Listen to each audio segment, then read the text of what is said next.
Gunung, meaning Mount Kawi, is a seemingly inactive stratovolcano near Malang in East Java. Gunung Kawi is famous for its Pasirian, or cemetery. In the Pasirian, there are the tombs of Kanjen Kaya Zakaria II, or Iron Jogo, who died in 1871, and Radam Mas Imam Sodajono, who died in 1876. They participated in the Holy War against the Dutch under the leadership of Prince Diponegoro. A good many of Kajawan's holy sites and paranormal beliefs are connected to Prince Diponegoro and his followers. Iron Jugo's tomb was not originally known as a Pesugihan pilgrimage until a man from China named Tamyang arrived. It's said that Iron Jugo travelled to mainland China, where he met a pregnant woman who had lost her husband. When Iron Jugo returned to the island of Java, he advised the woman that when the child grew up, she was to come to Gunung Kawi on the island of Java. The poor widow's son, Tamyang, was Tamyang. Interesting, like Babi Nyepet, a pig used for stealing money, this is a rare example of Javanese and Chinese mystical traditions merging. The Pesugihan ritual itself is quite complex, involving meditating, sometimes for many days, under a Dewa Nadura tree, waiting for a fruit or leaf to drop.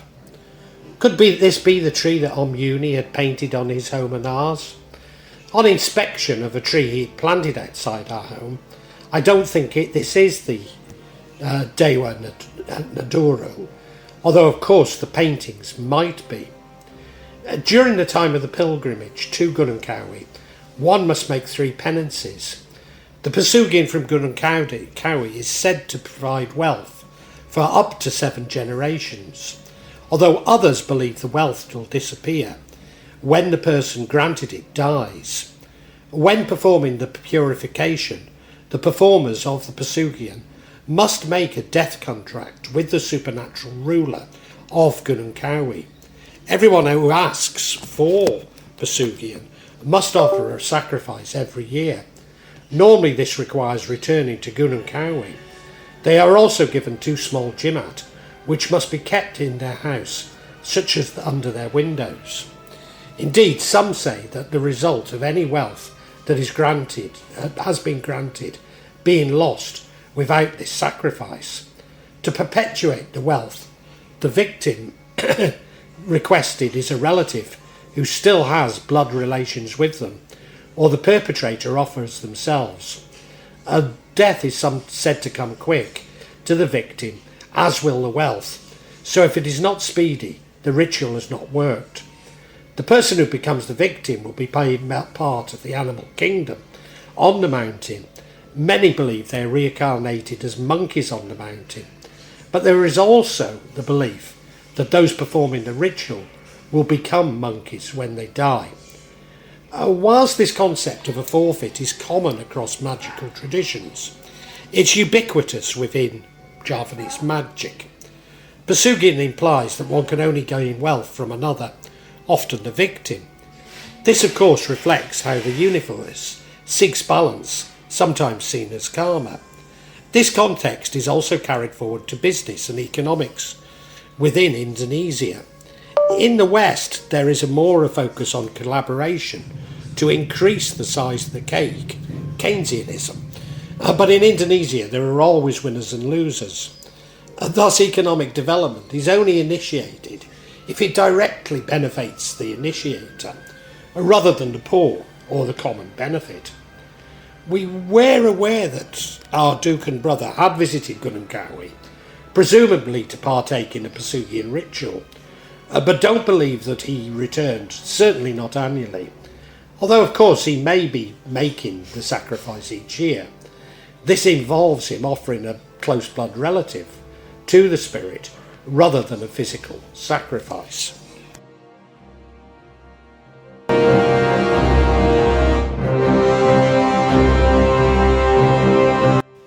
Now here's the strange thing. When Maddie was at her worst, we were unaware of Gunung Kawi and a connection to the dukun brother. Maddie did briefly begin to hold herself and walk like a monkey, as did the dukun brother after Maddie began to recover. Could these coincide when he is offering Maddie as a sacrifice to the spirit of Gunung Kawi? The dukun's brother use of Pesugihan contradicts my view of him being left-handed Tantric. Certainly that his actions are in some way, in some misguided way, benevolence. That maybe he recognised that there are many universes and that death simply means our consciousness moving from one universe to another. But the purpose of Pesugihan is to gain wealth, is of this world. In fact, it's often said to be a left-handed Tantric, that if you enjoy it, you're doing it wrong. So what can I say about my brother-in-law? Is he simply greedy and controlling? After all, our society is greedy and controlling. He might simply be reflecting on this in his use of magic. In fact, this is exactly what non-magicians, and regrettably a few magicians, believe to be the purpose of magic. I recoil from using the word evil, but if there is evil, doesn't my brother-in-law deserve this description? Given that his own family, even his immediate family, have suffered so much from what some might see as karma, he seems to be creating hardship and sorrow just for the sake of it. And yet to every bad there is a worse. Thomas Hardy. But our concept of evil comes from the rational mind, and in which there are we are disguised by acts we consider taboo. If we are honest with us, that should be disgusted by acts we consider taboo. If we're honest with ourselves, we all have these transgressive thoughts, if only momentarily. Unconvinced? Well, think of a time you've been standing at the edge of a cliff or a ledge. Have you never just fleetingly thought of throwing yourself over? Yes, it is fleeting. And yes, it is your rational mind which prevents you. But we all fleetingly have these thoughts. That so many of our fleeting thoughts are incredibly transgressive, maybe involving bestiality, paedophilia, slavery, genocide. We bury them within our subconscious, refusing even to admit to ourselves that we have them. But we all do. Admitting to ourselves, and if possible, others, that we have such thoughts is healthy. When we repress these thoughts, we begin a moral crusade against those who actually do commit such acts, labelling them as depraved and evil. Maybe they are. Thinking of how our prisons, those convicted of sexual abuse, are targeted by the other prisoners for the most depraved acts of punishment. Could this not be an admission that those meting out the punishment, that they too have such desires? Yes, maybe fleetingly, but that they are more disgusted by themselves than their fellow convicts. But it's not evil to attempt to understand these transgressions, to study what others have labelled evil. Perhaps another way of exploring this is to look at how morality has changed. In Victorian times, homosexuality was considered far more taboo than paedophilia, with legal implications reflecting this. Perhaps we're focusing on the wrong issue. Instead of focusing on the act of homosexuality and paedophilia, maybe we should consider abuse of power and consent. Although, of course, with constantly raising the age of consent, then de facto paedophilia becomes increasingly transgressive, including using the yet-to-be-proven allegations against Russell Brand to justify a staggered age of consent, despite there having been no real expose, let alone prosecutions, against visitors to Little St James. Whilst I'm somewhat ambivalent regarding the age of consent and staggering it, can we not have an educated debate on morality without labelling the open-minded evil?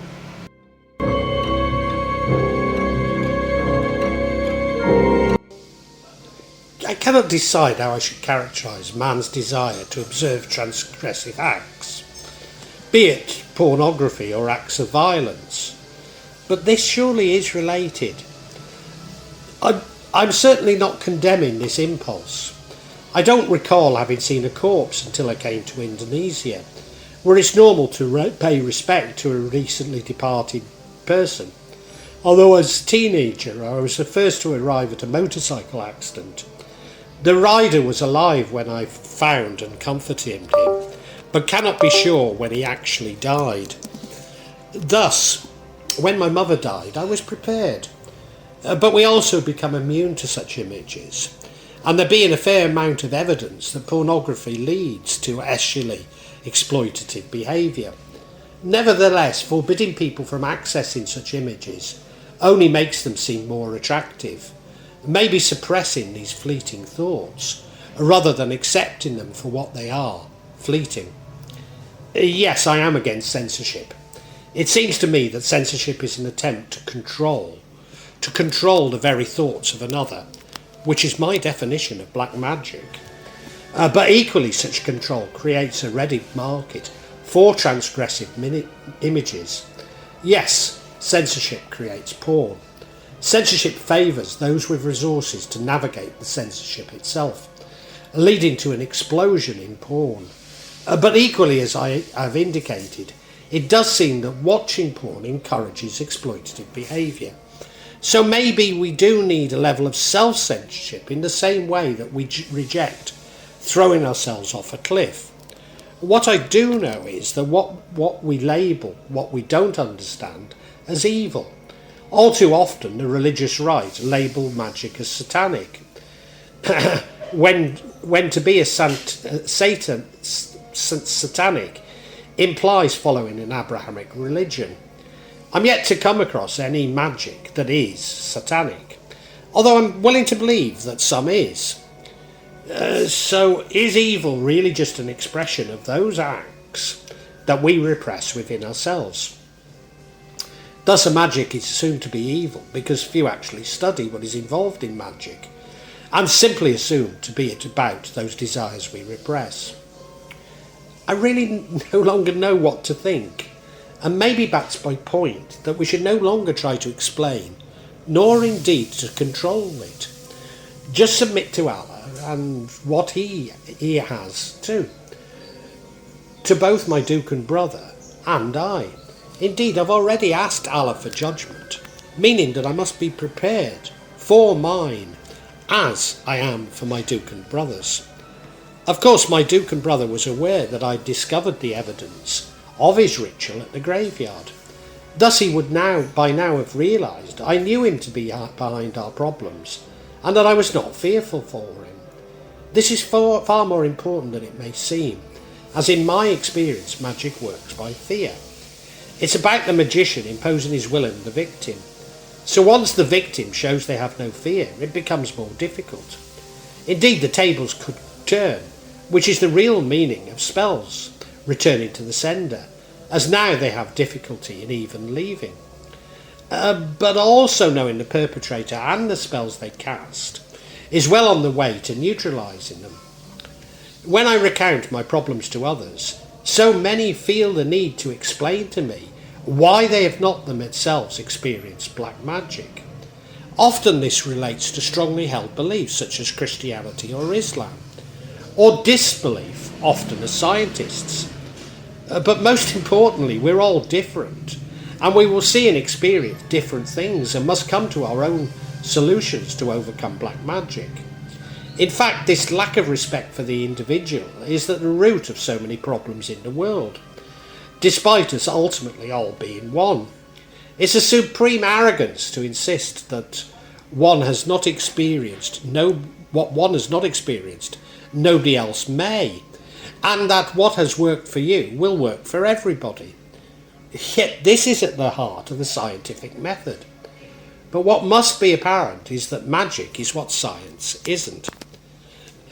Those who don't believe in magic will never find it. Roald Dahl.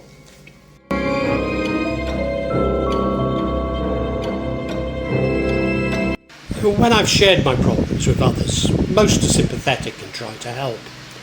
But some can be very aggressive, suggesting that I'm somehow deranged, which I have to admit I myself sometimes consider. Indeed, what is madness but a failure to conform to collective beliefs? Certainly if one has very firmly held beliefs and lack my empathy, you're less likely to be affected by magic. But such rigidity means that if an attack does succeed in affecting you, you are likely to be very strongly effective, even abandoning your beliefs and engaging in behaviour you would previously have condemned. Perhaps I might explain this observation, including my apparent madness, by reference to my experience. Since moving to Indonesia, and certainly since my wife lost her mind, I neither go to the cinema nor watch television. I used to catch up on movies, largely British, rather than from Hollywood, when taking long-haul flights. But as my visit to my mother's funeral is probably my last long-haul flight, it's unlikely that I'll watch many movies ever again. I therefore have very different experiences and possibly beliefs to the rest of you. Yes, at times may appear to be a madness, when in reality it's simply a lack of conditioning. Therefore, much of the official narrative related to the health crisis passed me by. I observed what was happening around me, and this was more dominated by the response to the health issue rather than the issue itself. I was therefore much more sceptical about what was going on than the general population. Even old friends had rather derogatory names or labels for me. Believe me, as the truth is slowly sleeping out, there's no sense of triumphalism, nor even vindication. Indeed, I see this triumphalism as yet another twist in the behavioural programming we are being subjected to, as I see the increasing tribalism and identity politics as a part of another official narrative which I'm equally cynical of, a narrative which enables another attack on our common sense, such as convincing us that it's safer and more convenient to use mobile phone for payment than cash, or the quadrupling of flight costs is somehow related to global warming, or the aggression of a mad dictator in a far-off land.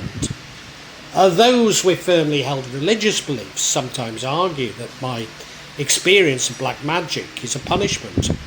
Certainly it does seem to be designed so that I might learn something, but should I consider it a gift rather than a punishment? For however distressing my experience, I've learned so much about myself, about others, about the universe and about God. But such a conclusion really annoys those with rigid religious beliefs, as why should I have received this gift? Well, what I have learned is never to ask why me. Whether we see it as a gift or a punishment, it's simply what it is. In this respect, magic is like artificial intelligence. It's merely a technology which people don't understand. But their fears are the fears of other humans and how they will use this technology. Maybe such fears are justified. But we need to change our own beliefs and outlook, not attempt to control the technology, and certainly not to control the technology solely for ourselves. Neither magic nor artificial intelligence can solve the problems of mankind, only exacerbate them. We therefore need to address our fear of other humans and the assumptions of individualism. Greed is good and a desire to control, and this comes from the ultimate technology, our own consciousness. I'm also given advice on how to protect myself from magic and to remove magic, again often by people with strong beliefs. There are many traditions which can help in magical protection and many mechanisms for removing magic. But my experience is that nothing works like love. I recall being advised by a well-meaning Chinese man that my home was full of negative energy and needed cleaning using feng shui. This may have worked, but again, based on my experience, my brother is sending it every day, and any protection we use is soon overcome.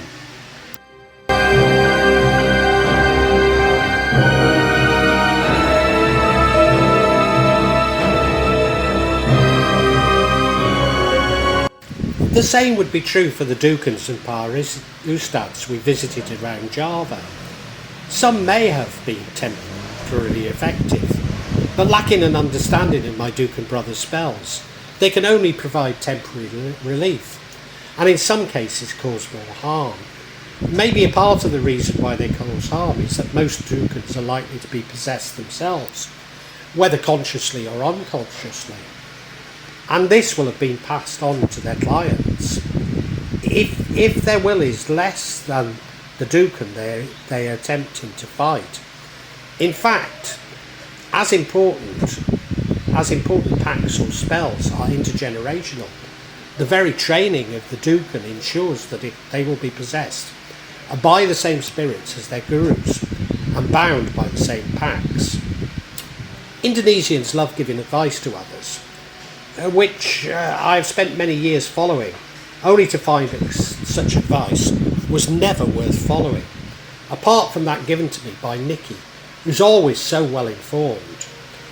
They also completely reject any advice from foreigners, often simply saying that what would we know? We're a foreigner, or most often simply a stupid bule, meaning white person, although maybe this is increasing the world over. Certainly I keep getting advice on how to do Islam, particularly from British Pakistanis, often young and certainly much younger than I. Unfortunately, they always become very regressive when I let it be known that I won't be following their advice. I should learn to keep my mouth shut, but as a 65-year-old who sometimes acts as an imam, I recall from such advice being offered by angry youths from Bradford, especially when one such advice is proffered in what I consider to be a very aggressive tone, one even saying, "I shan't tell you again." Maybe this explosion in advice reflects how downtrodden and manipulated we all feel, almost as though people who are abused and controlled feel the need to control others, just as my Dukun brother does. Thus, I have to say that it's the heart of my definition of black magic, and certainly not Islam, which is submitting to Allah, not Pakistani youths in Bradford, however close they believe their relationship with Allah, nor indeed however abused they themselves feel. Why I am so aware of what seems to be an explosion in psychopathy and narcissism amongst those whose heritage is from the Indonesian subcontinent, well, I cannot be sure, but it does seem to me that the technology and social media may play a part. Certainly the generational gap between British Pakistani youth and their elders is characterised by their children being placed in front of computers and mobile phones in the belief that they're doing their homework. And what I'm saying is that some universal precautions like salt, love and reciting Ayat al-Kursi are effective, but when confronted by a long-term concerted attack, that from time to time it is necessary to go to the source. Therefore, in being aware that my Dukun brother is the perpetrator and what spells he's using, we can neutralise him by using the same tradition. So much of what my brother-in-law employs has a Majapahit origin and involves natural objects. Some might call this animism, but having something of a soft spot for the animistic tradition, I'm reluctant to use this label. Parkano will advise us to use a variety of herbs, fruits and vegetables, sometimes to eat or drink, sometimes to bathe in, sometimes to make poultice, and sometimes to place around our house or garden. We have got to identify these and will self-prescribe them, but rarely as effectively as Parkano. I will also turn to traditional Chinese and Javanese herbalism, which again seems effective, but rarely as precise as Parkano would prescribe. This began a struggle for the wills with my brother-in-law. Very often I felt strong and in control, but just as one feels strong, the ego reasserts itself, allowing my Dukun brother's will to challenge it once more. But each time I take control, it would seem that the spells return to my Dukun brother-in-law and his family. Overall, this means that the suffering He and his family now seem to be suffering much more than Maddie and I. The result is that the dukun send in ever stronger spells and increasing his and his family's suffering in a never-ending cycle of misery. And magic is believing in yourself. If you can do that, you can make anything happen. Johann Wolfgang von Goethe.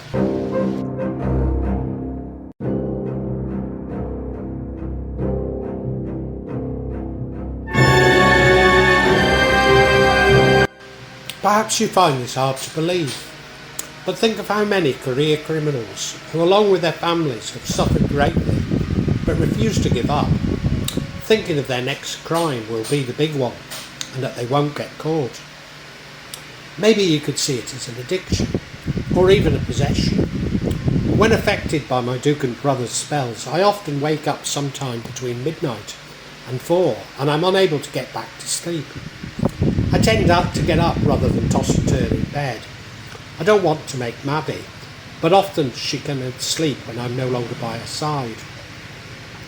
When I'm in Jakarta, I make a coffee and do some work, pouring with sweat as though my body is involved in some psychological battle. But when in Gunung Kawi, I go outside for a cigarette and commune with nature. Quite often I will spot or hear my dukun brother casting his spells in the dead of the night. When I do become aware of him, I let him know that his powers are leaving him and that I have control. In fact, I have a divination of when he will die and remind him of the date, and that he will then be joining the monkeys in Gunung Kawi. I do not do this as a threat, but through love, and above all through being confident. I do this through telepathy rather than speaking directly. In fact, I no longer speak to him. I've no idea of how much what I am conveying really reaches and is comprehended by him. Although as it's from the heart, there is no language barrier. And maybe all I'm doing is creating the same sort of fear in him as he in me in the past. Of course, this is simply raising the stakes and would account for his spells becoming stronger and stronger. We're engaged in an ever more sinister battle. I started to feel attacked in Jakarta, which lasted the entire 4 months I was there. In fact, our leaving was delayed after getting flu-like symptoms, which lasted 2 weeks. These symptoms began just before I was due to DJ at the Mods May Day. My set was something of a disaster. The rig had no centres for the records. Many of mine jumped, and the rig itself would move, causing even more jumping. They had an MC who everyone felt was making a total brat of himself. I'm so pleased that this was not simply my prejudice. But worst of all, I poured with sweat, getting it all over my records and turntables. I might add that bad manners were the main act, and the audience wanted to hear ska and not my rather eclectic interpretation of Northern Soul. I always used to joke that I was the only regular at Wigan that didn't actually like Northern Soul. Well, I did really, but always those tunes at the margins, rather than the stompers, and would go in every week was tired of classic. In my heart I knew all this was black magic, but had convinced myself that I was strong-willed, and looking for medical and scientific explanations I might defeat it. After all, if it was about will, then my own will would defeat it. It's strange, I seem to feel worse in Jakarta and Maddie and Gunung Kawi. Maybe it reflects how we feel about our respective homes, or maybe these feelings reflect the level to which we feel the effect of magic in each. After returning to Gunung Kawi and initially feeling wonderful, Maddie and I could feel the attacks. When in Gunung Kawi, I walked down to the market every 5 days, as the Javanese calendar is a 5-day rather than a 7-day week. There is something I love. Yes, it's hard work, but I enjoy the challenge and feel at home with nature. But the last time we were there, my brother had used my absence to enter our home, presumably sending something to Maddie. So on this visit she was so frightened that I agreed not to go on my usual walk, despite however being made to feel guilty by Google for walking so little, as though it's any of their business. However, there was another reason why I readily agreed to this.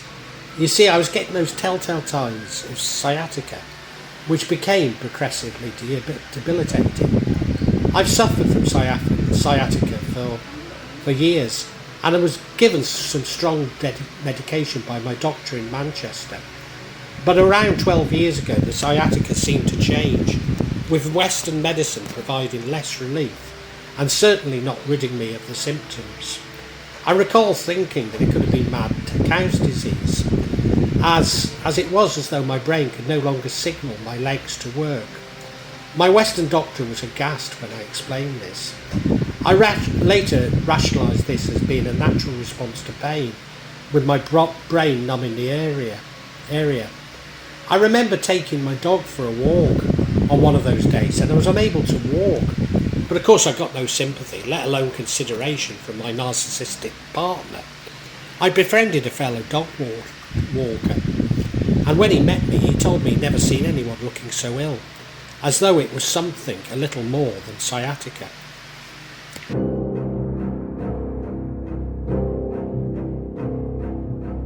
This time I was taking ibuprofen. It was getting worse. Indonesia has reduced a ridiculous system whereby medicines now require a prescription. Ridiculous because in rural areas, few people have access to a doctor. The very Indonesian solution are online doctors who issue the now needed prescription, and TT insisted on sending me one. But even this can be problematic, with the pharmacists insisting on a paper copy, necessitating a visit to increasingly complicated copy shops.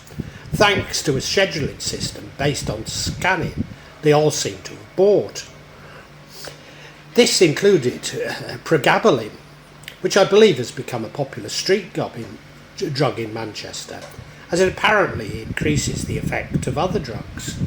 It also seems effective in reducing spasms, and maybe the online doctors in Indonesia knew more than I gave them credit for. Like the ibuprofen, this worked somewhat, but overall I was getting worse.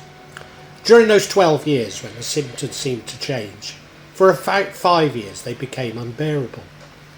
Always in the early summer, I would become aware of the symptoms and I would become aware in the symptoms in the early summer, and they would last for around a month.